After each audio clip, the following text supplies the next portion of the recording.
Sasa hawezi kufanya vitu vya visivyoeleweka na yeye akiwa mwanachama wa Simba kuja kuifelisha Simba, si kweli. Ila sasa hawa wanaopokea kwa sababu hawajui ile sheria, na yule aliyetunga ile sheria aliyepitia vile vipengele hawataki kumuuliza, wanakwenda hovyo wao, ndio tutakuja kupotea zaidi. Yani kiufupi, klabu kubwa kama Simba kwanza haikupaswa kuwa hivi inavyokuwa, na haipaswi kufikia hivi inavyofikia, kwa sababu kioo cha taifa la kwetu Tanzania na baadhi ya mataifa ya wenzetu huwa wanajivunia sana wanapoiona Simba Sports. Na sisi kama anasema kwamba memoranda marekebisho ya katiba tumefanya, lakini suala la uwekezaji bado halijakamilika. Sasa kama halijakamilika, katiba inajulikana vipi? Mimi kwa binafsi siwezi kusema ni muunge mkono Mangungu au kusema ni batili, kwa sababu Mangungu, mimi sigombani na Magoli wala sijagombana na mtu yoyote. Sasa kama amelizungumza kwa haki lillahi katika moyo wake, basi hatuna matatizo. Lakini kama atakuwa amezungumza huko anang'onga, tatizo liko pale pale. Iko ndani, basi wakae wenyewe ndani wayamalize, ili wanaporudi kwa mashabiki wao wasiwazungushe na kuwapa nini, kuwapa ile kashikashi. Kwa sababu kipindi hichi ukiangalia Simba Sports inakwenda kwenye ngao ya hisani, Simba Sports inakwenda kwenye tamasha, Simba Sports inakwenda kwenye ufunguzi wa ligi, mwanzo mpya wa ligi kuu. Kama tunaanza haya hivi, kweli tutasogea mbele Simba Sports katika tunachokitaka matarajio yetu ya mwaka 2026-27? Mimi nadhani katika hii dabi, sio dabi tu, mechi nyingi tu zinapelekwa Zanzibar. Mimi nashangaa viongozi wa TFF. Juzi nimemsikiliza mchumi wa TFF anasema kwamba wanaangalia mambo ya biashara, mambo ya nini. Ina maana biashara ndio inatusababisha sisi tuende kule? Kwa sababu Simba Sports wao wenyewe walitakiwa wakae pamoja, viongozi watathmini, waangalie kama kuna mikutano ya dharura waite wanachama. Dakika 90 zinapofika mwisho, kelele zinapanda, hisia zinachangamka. Hapa ndipo kila kitu kinaamuliwa. Hii ni full time. Mchezo unaanza, unapanda na mwisho wake unaamua kila kitu. Full time ya Hot Peas.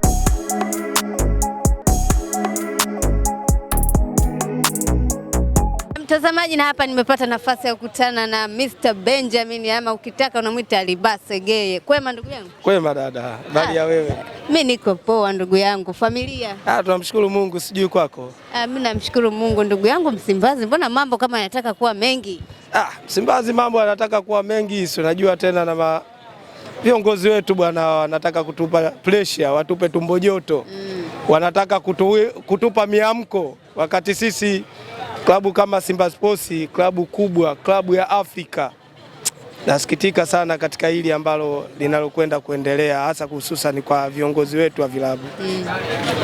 Yani kiufupi, klabu kubwa kama Simba kwanza haikupaswa kuwa hivi inavyokuwa, na haipaswi kufikia hivi inavyofikia, kwa sababu kioo cha taifa la kwetu Tanzania na baadhi ya mataifa ya wenzetu huwa wanajivunia sana wanapoiona Simba Sports. Mfano mfupi, ukiangalia hata katika kombe la Mapinduzi lililokwisha juzi kati la Kagame Cup, nafikiri kama uliwafuatilia, baadhi ya wachezaji nguli waliotoka katika vilabu hivi vya Simba na Yanga walisikitishwa sana kwa haya yanayoendelea, hasa hususan kwenye klabu ya Simba. Hususan kama ulimsikia Medi Kagere alivyokuwa akiojiwa na waandishi wa habari, ulimsikia Haruna Nionzima akiwa anaojiwa na waandishi wa habari.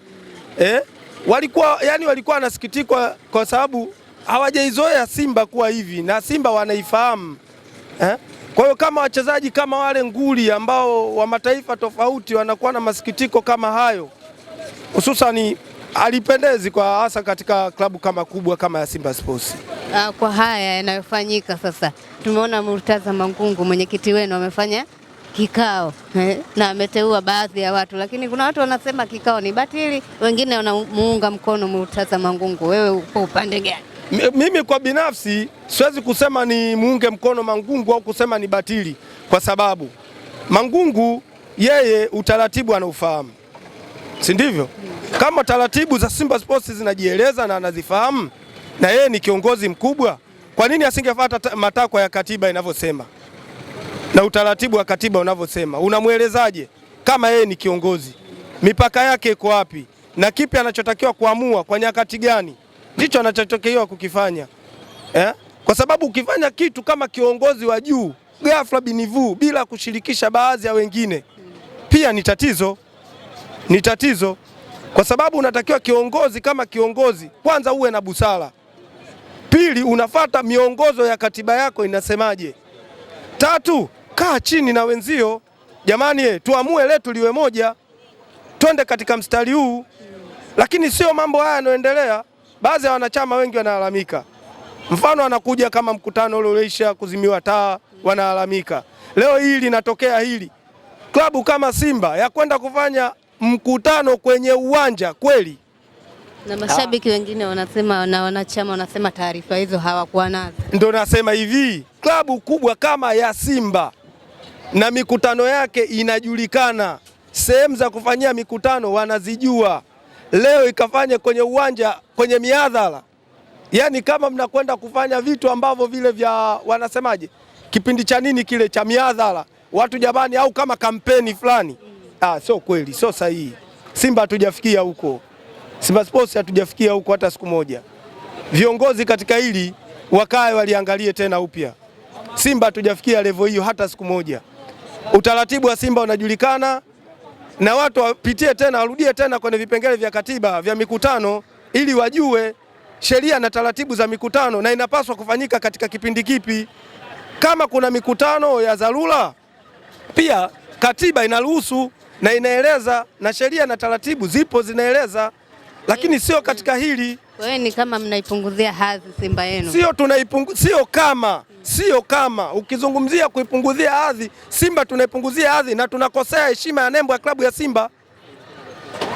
Sawa? Tunaikosea heshima ile nembo ya klabu ya Simba, kwa sababu Simba Sports wao wenyewe walitakiwa wakae pamoja, viongozi watathmini, waangalie kama kuna mikutano ya dharura waite wanachama.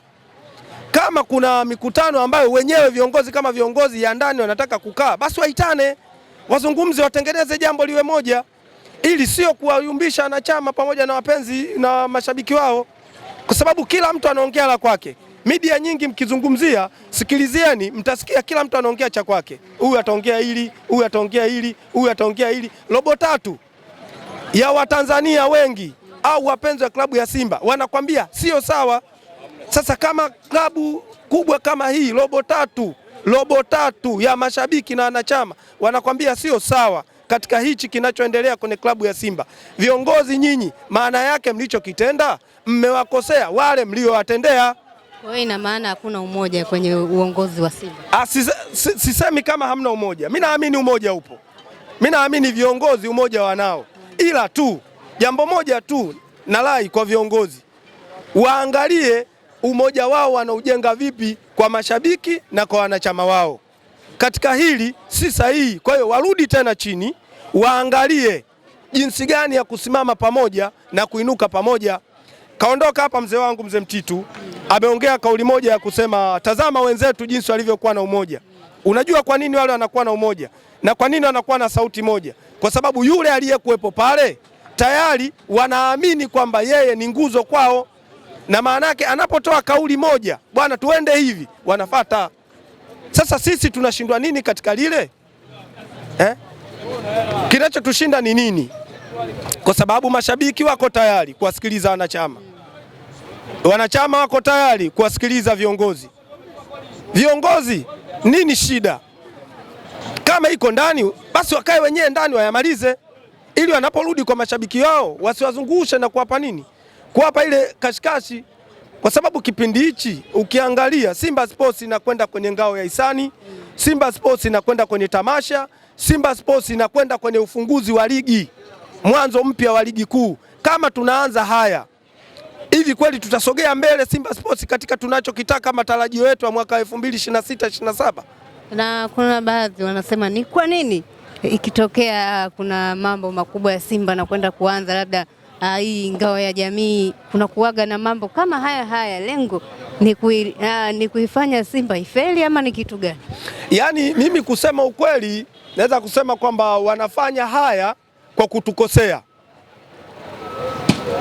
Sawa, kwa kutukosea, kwa sababu kama mlikuwa mna matatizo yenu au mna shida ndogo ndogo au mna lolote lile, kabla pre-season msimu kuisha, ndiyo nyakati za kukaa chini na kumaliza, sio kuanza mwanzo wa msimu ndio mnaanza kuyatibua mambo haya, mara kuna hili mara kuna hili. Hapana, fair. Kisoka tuko hivyo. Sasa hivi tunachotakiwa kufocus ni jinsi gani kama Simba Sports kuanza vizuri katika msimu wetu wa ligi. Sasa hivi mimi nilitarajia wanachama, mashabiki na wapenzi wa Simba Sports na viongozi kukaa pamoja kuangalia katika tathmini yetu ya jinsi gani ya ngao ya hisani, Simba Day, na tutaanzaje msimu wa ligi. Hicho ndicho tulichokuwa Simba Sports tunatakiwa sasa hivi kufocus, sio kuanza kufocus maneno na matatizo ambayo yanayopelekea kuzoofisha mpira wetu ama kuzoofisha mashabiki na wanachama wa Simba Sports. Sasa haya mambo yanayoendelea haya, unafikiri hayatawafarakanisha mashabiki? Maana unaona huyu shabiki anamuunga mkono huyu yupo kule. Mimi naweza kusema jambo moja, mashabiki na wapenzi wa Simba Sports na wanachama, mimi niwaombe kitu kimoja, hizi vuguvugu zisitufanye sisi wote tukaondoka katika mfumo. Sawa, tuwe na sauti moja, sisi mashabiki, wanachama na wapenzi wa Simba Sports, tuwe na kauli moja tu ya kuangalia mapungufu yako wapi, matatizo haya yatatuliwe kabla hatuja kwenda huko tunapotaka kuelekea, ili tunapokwenda kuelekea katika haya basi tujue moja kwa moja tunakwenda tukiwa na dhamira gani, kuliko kuanza kupishana, hawa wako katika upande huu, hawa wako kwenye upande huu, hawa wako hivi, hawa wanatoa kaulizi. Inakuwa pale sisi wenyewe kwanza hatuko tayari, pia hatuna usawa ule moja. Kwa hiyo tuwe na sauti moja, tuwe na kauli moja. Hao viongozi wetu wataangalia sisi, je, tunachokifanya kiko sahihi na wao wanachokifanya kiko sahihi, then tutakapopata jambo la umuhimu kwa pamoja, basi tuijenge Simba yetu, kwa sababu Simba inatakiwa Simba irudishe uhai wake ule wa Simba ya makombe, sio Simba ya malumbano. Na ukiangalia mjachukua makombe muda mrefu. Ukiangalia sasa hivi sisi focus yetu ni kuchukua mfumo. Wao tunaona wenzetu kwa nini wanapata jeuri. Juzi wamekuwa katika mkutano wao mkuu, cha kwanza anakwambia tunachukua tena kwa mara nyingine. Wanasema mwakani tena. Na mwakani tena. Maana yake mwakani tena tayari, unajua kwa nini wanasema hivyo? Tayari washajipanga, washajizatiti, washajua kwamba hawa tayari.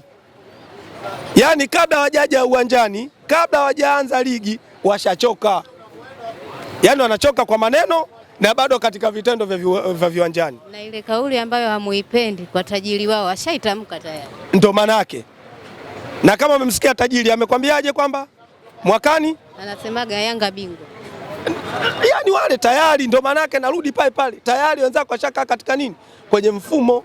Washasimama, la kwao limekuwa nini? Moja. Ndio maana anakuambia hayo, kwa sababu wana uhakika na hicho wanachokifanya na hicho anachokizungumzia. Cha mwisho sasa, ongea na mashabiki wa Simba. Mashabiki wa Simba Sports, mimi nawaomba mashabiki wenzangu, wanachama wenzangu pamoja na wapenzi, hebu tufocus katika kuyaangalia mambo makuu matatu. La kwanza ni jinsi gani tutakavyoweza kuliandaa sherehe yetu ya Simba Day. Cha pili ni jinsi gani tutakavyopambana kwa ajili ya kurudisha heshima ya Simba Sports kwa kuchukua ngao ya hisani. Cha tatu ni jinsi gani tutakachoweza kupambana ili kupata ligi kuu na kuirudisha Simba katika hadhi yake ya Simba Sports.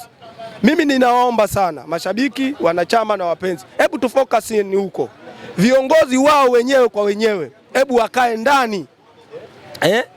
Kama wanapishana wao ama wao kwa wao, wanasigana wenyewe kwa wenyewe kwa mambo yao binafsi, basi hebu wakae wayamalize huko, ili wakirudi kwa wanachama na mashabiki wao tuwe na lengo moja tu la msimu huu, kutafuta ubingwa, la msimu huu kubeba ngao ya hisani, la msimu huu kufanya vizuri katika mashindano ya klabu bingwa na kufanya kusonga mbele zaidi katika mashindano yajayo. Mimi nikushukuru sana. Asante. Sasa ukileta jambo la kibinadamu kwenye jambo la kweli, huwezi kufika kwenye jambo la kisheria ngumu. Na sisi kama anasema kwamba memoranda marekebisho ya katiba tumefanya, lakini suala la uwekezaji bado halijakamilika. Sasa kama halijakamilika, katiba inajulikana vipi kwamba uwekezaji upo? Kwa sababu tulishaingia memorandum understand ya mwekezaji wa mwanzo, si bado? Ina maana tunaendelea naye kwa sababu hatujafanya uwekezaji. Katiba imepita sawa, imesharekebishwa, lakini kule Rita na watu wengine hao sijui makampuni na nini bado. Sasa mtasemaje kwamba pale uwekezaji tayari umekushafanyika? Haujafanyika. Kama uwekezaji haujafanyika, bado mnatumia mtiririko wenu ule ule, vinginevyo hapa watakuja kufeli. Mambo ya kisheria magumu. Aliyekaa na kupitisha yale mambo na kujadili yale mambo, nakumbuka ni jaji mstaafu Mheshimiwa Mihayo. Sasa hawezi kufanya vitu visivyoeleweka na yeye akiwa mwanachama wa Simba kuja kuifelisha Simba, si kweli. Ila sasa hawa wanaopokea kwa sababu hawajui ile sheria, na yule aliyetunga ile sheria aliyepitia vile vipengele hawataki kumuuliza, wanakwenda hovyo wao, ndio tutakuja kupotea zaidi. Hawataki kuuliza hiki kina maana gani? Hawataki kumuuliza kwamba hiki hapa kipengele hiki kina maana gani. Si umenielewa? Manake yule mwanasheria mbobezi, jaji mstaafu Mahakama Kuu, akutungieni kitu alafu kiwe feki, sidhani. Itakuwa sisi ndo tuna matatizo kwa kutafuta wanasheria wetu hawa sasa wa mtaani, alafu watufafanulie sheria. Hapa ndo tuna matatizo. Ni kipi sasa wakifanye viongozi wa Simba, maana kuelekea msimu mpya ili watu waweze kuwa pamoja wakaanze ligi vizuri? Jana nilikuwa namsikia mwenyekiti baadaye jioni kwenye kipindi cha UFM anahojiwa na bwana mmoja anaitwa Katanga. Alipokuwa amepigiwa simu akazungumza naye, akamwambia tumekaa tumepanga ratiba ya ligi ya mashindano gani yanayokuja, tunaanza kufungua ufunguzi wa ligi ngao ya jamii. Tumezungumza ratiba, tumetoa ratiba ya Simba Day na wiki ya Simba, zote tumetoa ratiba. Kwa hiyo Simba moja, hatuna mgogoro. Mimi sigombani na magoli wala sijagombana na mtu yoyote. Sasa kama amelizungumza kwa haki lillahi katika moyo wake, basi hatuna matatizo. Lakini kama atakuwa amezungumza huko anang'onga, tatizo liko pale pale. Tumalizie na hili la dabi kupelekwa Zanzibar. Baadhi ya mashabiki wanalalamika ni kwa nini wananyimwa ile haki yao ya kutazama mchezo ndani ya Tanzania hii mpaka kupelekwa visiwani Zanzibar. Mimi nadhani katika hii dabi, sio dabi tu, mechi nyingi tu zinapelekwa Zanzibar. Mimi nashangaa viongozi wa TFF. Juzi nimemsikiliza mchumi wa TFF anasema kwamba wanaangalia mambo ya biashara, mambo ya nini. Ina maana biashara ndio inatusababisha sisi tuende kule? Kwani hapa biashara hatuna? Hapa wanatukosea kweli, kama alivyozungumza Nasoro hapa, wanatukosea bara, wanatukosea kwa sababu wale kule mbona ufunguzi wao wa ligi hauji hata huku ili tuone mechi zao basi? Kwa nini wao tu? Ili muone kama niwo muungano na wao hatukatai muungano. Lakini muungano basi uwe pande zote. Sio muungano wa mpira uwe upande mmoja, haiwezekani. Hapa wanatukosea. Si umenielewa? TFF wanatakiwa wajijue katika hilo. Asante. Asante sana. Asante. Dakika 90 zinapofika mwisho, kelele zinapanda, hisia zinachangamka. Hapa ndipo kila kitu kinaamuliwa. Hii ni full time. Mchezo unaanza, unapanda na mwisho wake unaamua kila kitu. Full time ya Hotbiz.